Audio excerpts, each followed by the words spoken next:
Yeah, so for those of you who don't know me, I'm Angie. I forget who said this at the beginning, that people were excited to say yes to do this, and no, that is not true.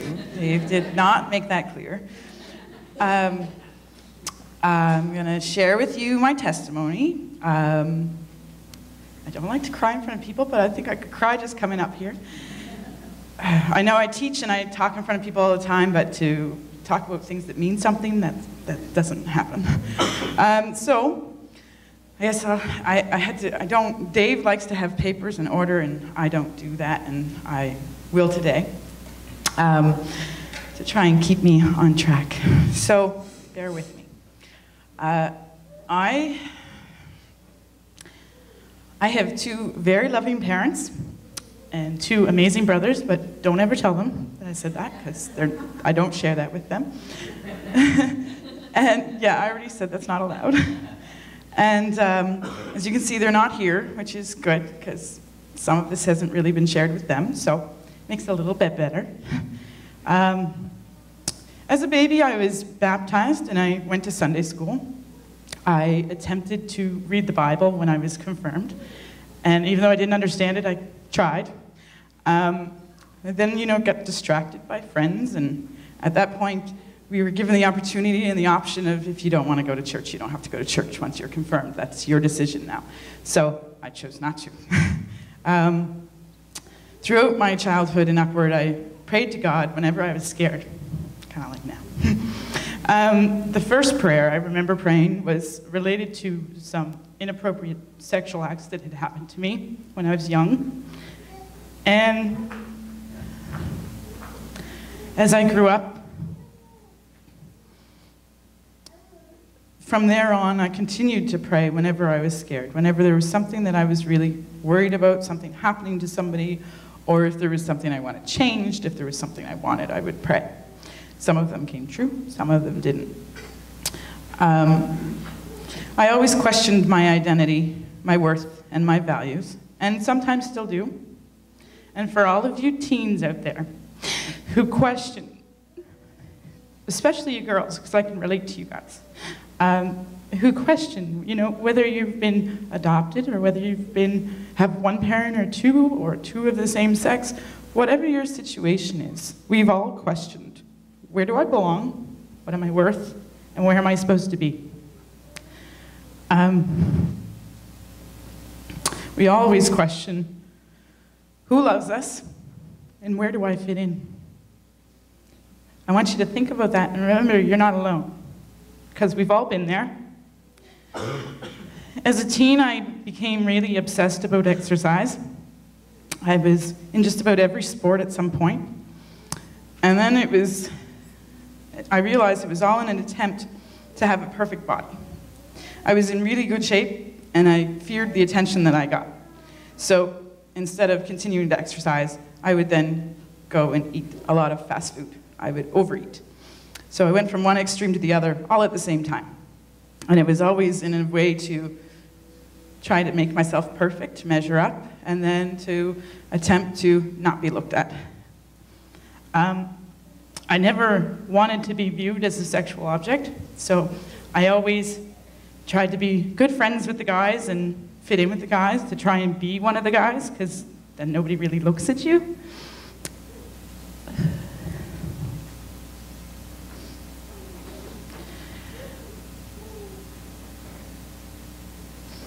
It was around this time that Mr. Right came along. He was very persistent, wanted to date me, and attempted to date me for a very long time. Eventually I gave in, and you can tell that's what love is. You just give in, and that's what it's supposed to be. And then I quickly learned how emotionally abusive he was, and that kind of was a little satisfying because it reinforced what I thought of myself. It reinforced my feelings of worthlessness. So then I exercised more. Every morning I went to wrestling, every day after school I went to rugby, and then I'd go to the gym or go for a run. I obsessed a lot about exercise.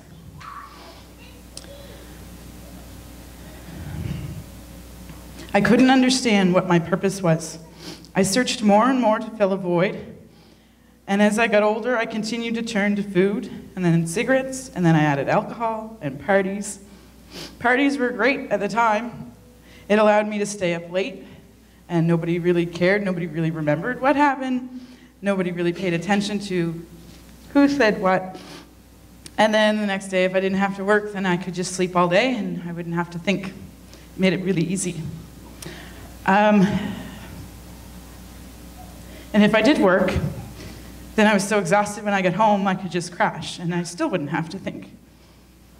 I tried really hard to fit in between smoking, drinking, partying, and sports. Sports was awesome because it made me feel like I could measure up, that I could fit in. And for a while it seemed to work. People seemed to like me, but I still never felt like I fit in anywhere.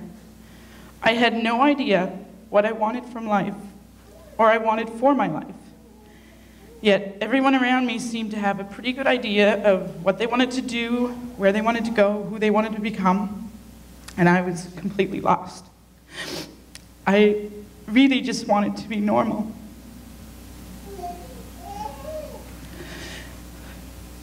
As I got older, I started feeling like nothing was working. I couldn't fill that void. I continued to make some really poor choices, and my life began to spiral out of control. When I was in my mid to late 20s, most friendships had dwindled or disappeared, leaving me even more hurt. I looked to fill the void by making myself even busier. I worked full-time, I worked part-time, and I started taking classes at the same time. It was all in an attempt to make sure that I was too busy to think and too busy to worry about things. It was around this time that I had the privilege to work with Shelley, and most of you know Shelley. She got stuck with me for a couple of years, and at the very beginning, my father had a heart attack, and he recovered quite well. And then sometime later, my mom was diagnosed with cancer, breast cancer, and I was lost. I felt so scared and alone. I feared losing my mom. I feared losing my dad. But he knew he had recovered quickly. With cancer, it takes so long before you find out whether anything is working, whether you're getting better. I was now getting older, not married, no kids, a teacher who didn't want to teach, who hated teaching, and I applied to every other job under the sun, but nobody would interview me. And there was Shelley. She's very supportive, content, stable, confident, and someone who seemed generally to care without judgment or condemnation. I wondered, how do I get that? I had such short but very high highs and extremely long lows. I often wondered, how does she have it all together? Shelley saw me under so much stress with my mom's health, my own health. She wanted me to have peace in the midst of my troubles, to know there is someone bigger than me that I can dump all of those cares on and all of those worries. She invited me to LifeBridge, and unbeknownst to me, she had people praying for me. I think it was her growth group. I don't know who you are, but you all do. After my first visit, I found I was very unproductive when I got home. I couldn't focus on my work. I got nothing done. All I could do was think. And so eventually I would show up again, but I had to wait a while. I couldn't go right away, and every time that Shelley would ask me, I would say, I don't know, we'll see what happens, because if I tell you I'm coming, then there's an expectation, and then there's a chance that I could fail or let you down. So I don't like to commit to things, so I tend to avoid that. And she was patient. She watched as it went on, and eventually I would show up, and I'd get nothing done for the rest of the day.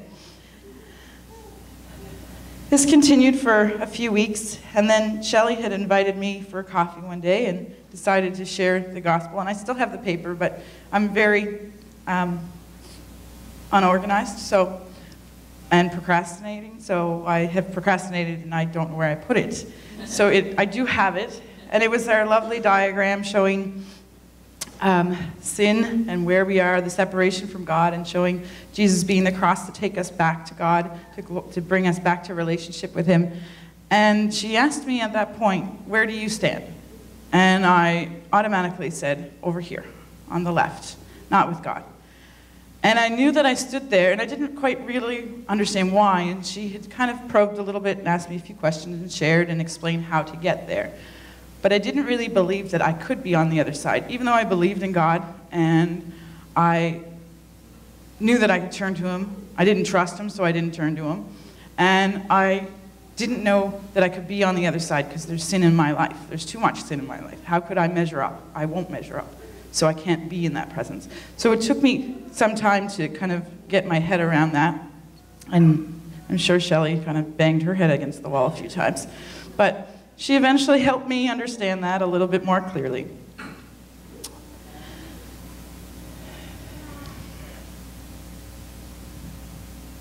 Anybody have a Kleenex?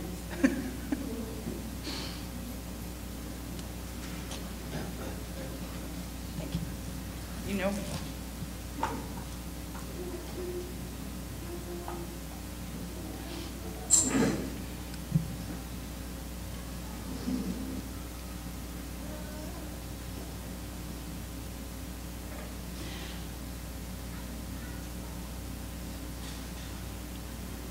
I knew I didn't measure up, but after time and discussion with Shelley, I began to come more regularly, started to learn a little bit more, and eventually I decided to give my life to the Lord. I knew all about God, but I didn't know how to have any kind of relationship with him. I had heard about growth groups, so I started right away going to growth groups. Some of my friends started to see changes in me that I didn't see, so some of them started to join me and come to LifeBridge and do some growth group. Together we learned a fair bit.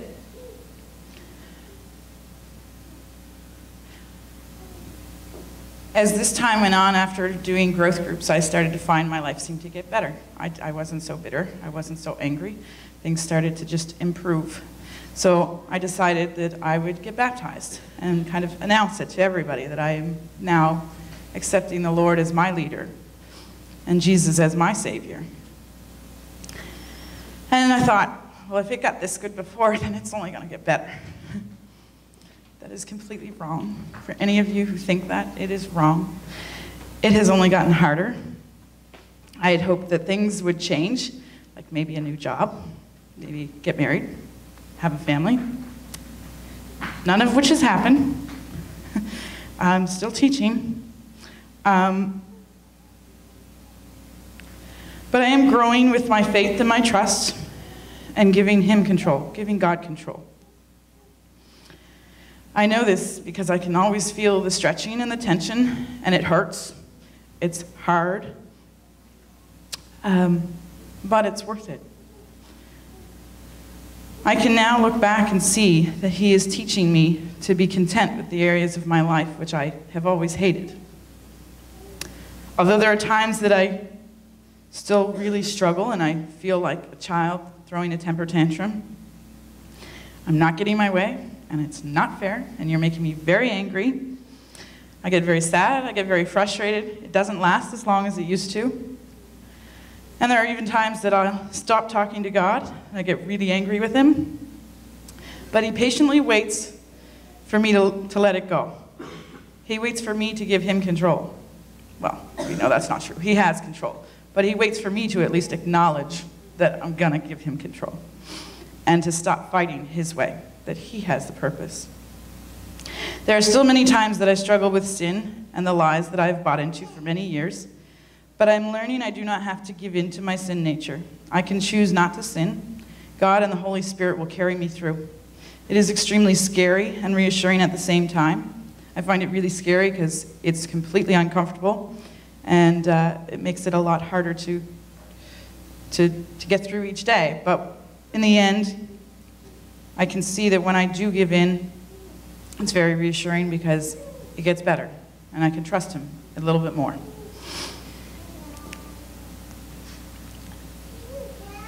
If you had have asked me when I was baptized that where I'd be in 3 years, I thought I would have been able to measure up by now. It's a really slow process. I'm stubborn and I'm so determined to understand why. I don't always get my whys answered, but I keep trying. My highs and lows are not so extreme anymore. And I don't stay in my lows for nearly as long as I used to. When I look back over my life, I can see many times that God has lifted me up, He has held me back, and He has prompted me to make certain decisions. I didn't always understand why, but it becomes a little more clear later. I didn't always understand that it was God's will, but I can see now that He's still drawing me back to relationship with Him. During one of my fights with God, Shelley had lent me this book called Meeting God at Dead Ends. And this is actually at the time with my growth group where they were doing testimonies, and I refused to do it because I had nothing nice to say. As again, a child throwing a tantrum, I was not ready to accept that. She lent me a book called God at Dead Ends. And there was a story about a child that was hanging out of the window of a burning building. And his father was on the ground. And his father was yelling up to him, "Son, you need to jump." And the son replied, "No, but I can't see you." And his father said, "You don't have to, I see you." I have always had trust issues, but now when I reach a dead end, I try to remember that story and remember that God can see me even when I can't see Him. I can't see His hands and I can't see His hands at work in my life, but they are there. Throughout this journey, I've begun to understand my purpose in life, and it's quite simple. Love God and keep my focus on Jesus, and He will show me the rest in His time. I am still a teacher, and after 7 years of trying to get out, I have finally reached a point of contempt that I'm no longer looking for other jobs. I am finding some joys in it, and not truly hating each day going when I go. So it's getting better. God has definitely been changing my heart. To all of you teens who have felt lost and alone and abandoned, remember, you are where you are because God put you there. He has a purpose for you. And if you struggle with this, even knowing and trusting God, look into your heart and ask God to show you how He can use your life and circumstances to help someone else. When you do, you will find that taking the focus off of your hurts and pains, you will find your focus on someone else will make you feel like you have a purpose. To end off, I've asked Dave Tonin to get me a song that I hold very dear to my heart. It's called I Cried Out with No Reply. And Shelley, if you won't mind.